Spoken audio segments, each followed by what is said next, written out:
Hi, my name is Caleb Foster, and for 6 long years I've slept beside silence. My wife, Dana, fell into a coma after a skiing accident. I've kept her in our home against every doctor's advice, clinging to the life we had. I bathed her. I read to her. I paid for nurses when I could, but most nights it was just me. Until about 3 months ago, I started noticing something strange. Her clothes, the ones I carefully dressed her in each morning, were different by midnight. Folded neatly in the hamper. Her sheets smooth. Her perfume faint but fresh. I thought I was losing my mind. So I did something I never imagined I'd do. I packed a fake suitcase, kissed Dana on the forehead, told the staff I was flying to Chicago, and waited 2 blocks away in my car until midnight. Then I crept up to the side of the house, heart pounding, and looked through the bedroom window. And what I saw shattered whatever grief I had left. A man, tall, familiar, was standing beside her bed, whispering into her ear. And Dana, her lips moved in response. I couldn't breathe. Not because she moved, but because the man leaning over her was Mitchell Crane, Dana's physical therapist. He was assigned to her recovery team right after the accident, before we moved her home. Polite. Professional. The kind of man you don't notice too much, until now. I backed away from the window, afraid he'd see me. My legs were shaking. I couldn't make sense of what I saw. Dana had been unresponsive for 6 years. No blinking. No hand squeezes. Nothing. But her lips were definitely moving. I drove back to the corner, parked, and stared at my dashboard for hours. Then I returned home just before dawn, as if I'd come straight from the airport. Mitchell was gone. Her clothes had been changed again. Her favorite lotion was open on the dresser. And Dana's heart monitor? A few spikes. I needed proof. Something real. So I installed cameras the next day, hidden ones. Audio too. I told the staff I was upgrading the Wi-Fi. Then I waited. That night Mitchell came back. And what he whispered made my skin crawl. Don't worry. He's gone. Just a little longer. The footage was clear. Mitchell entered with a duplicate key. He moved like he owned the room, lights dimmed, curtains drawn. He sat beside Dana, brushing her hair back like it was routine. He spoke softly, too softly for the mic to catch all of it. But a few words came through. He's suspicious. I'll handle it. They believe you're still out. Still out? I stared at the video over and over, trying to make sense of it. Was Dana conscious? Faking? Being drugged? Her fingers didn't twitch.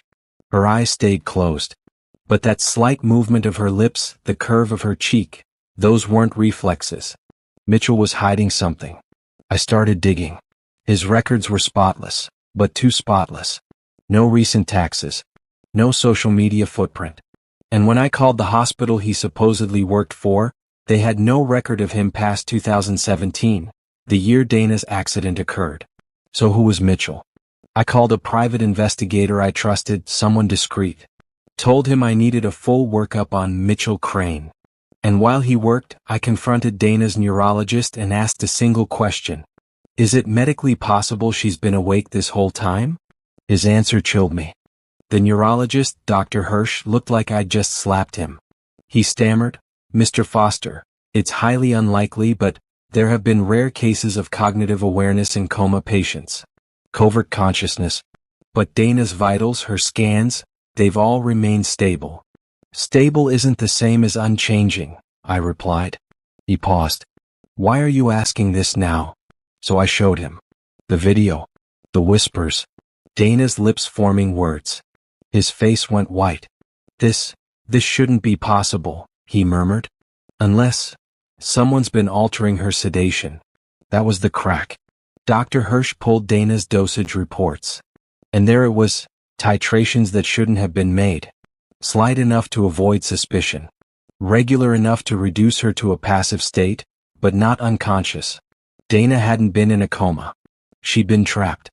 And Mitchell had kept her that way. What? That night I got a message from my PI. Mitchell Crane doesn't exist. Real name, Evan Lake. Former anesthesiologist.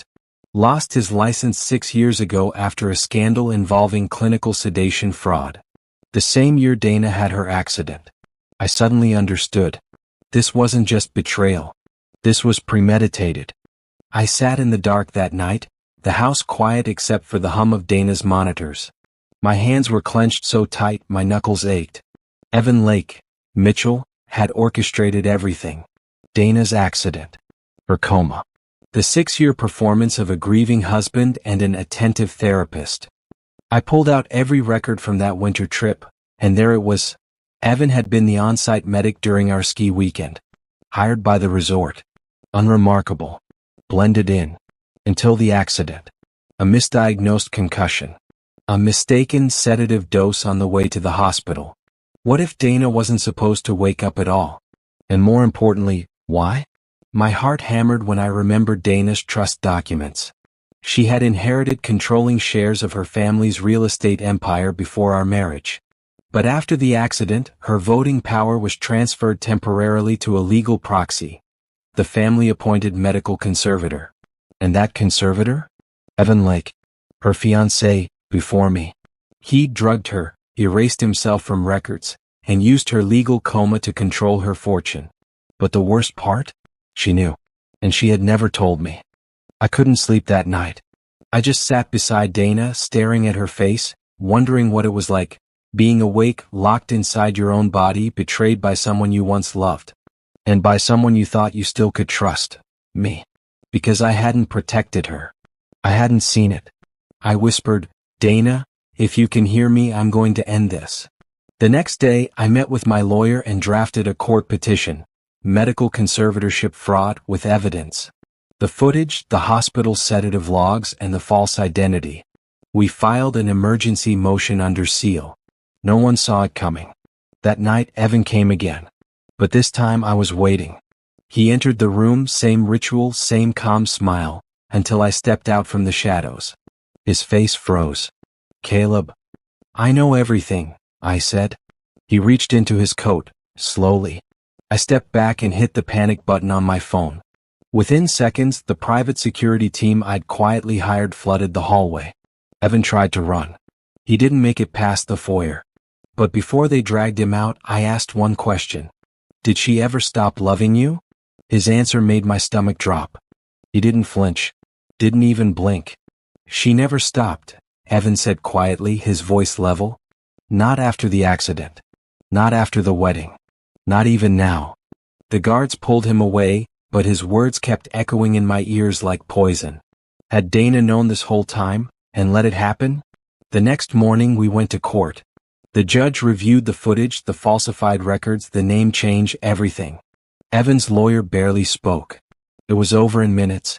His conservatorship was revoked. Dana's estate was returned to her control. But she still hadn't moved. Still hadn't opened her eyes. I needed more than justice. I needed truth. So I sat beside her for hours and finally said, I know everything. You don't need to hide anymore. A tear slid down her cheek. My heart stopped.